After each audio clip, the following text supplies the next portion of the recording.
Hello viewers, কেমন আছো সবাই? নতুন আরও একটি ভিডিওতে সবাইকে স্বাগত জানাই।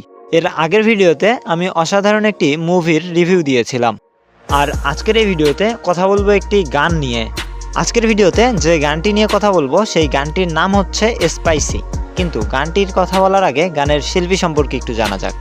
জেফার রহমান বাংলাদেশের জনপ্রিয় একজন কণ্ঠশিল্পী, যিনি মূলত 2010 সালে ইংলিশ গান কাভার করার মাধ্যমে সকলের নজরে আসেন। এরপর ইংলিশ এবং বাংলা দুই ধরনের গান গেয়েই জয় করে নেন হাজার হাজার মানুষের মন। আর এই জেফার রহমানের লাস্ট গান ছিল স্পাইসি, যে গানটি নিয়ে তুমুল সমালোচনা হয় বাংলাদেশে। স্পাইসি গানের পুরো লিরিক্সটাই ছিল ইংলিশে, কিন্তু মাঝখানে ছোট্ট একটু বাংলা লিরিক্স ছিল, আর সেইটা নিয়েই বেঁধেছে যত বিপত্তি। তো চলুন একটু শুনে আসা যাক স্পাইসি গানটি।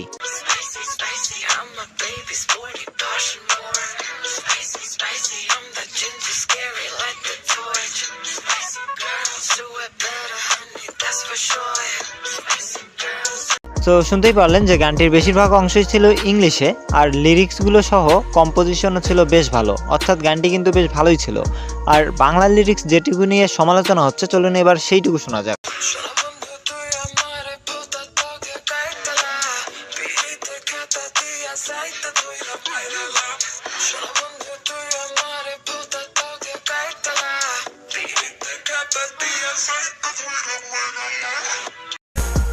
এই বাংলা অংশটুকু নিয়েই যত আলোচনা সমালোচনা।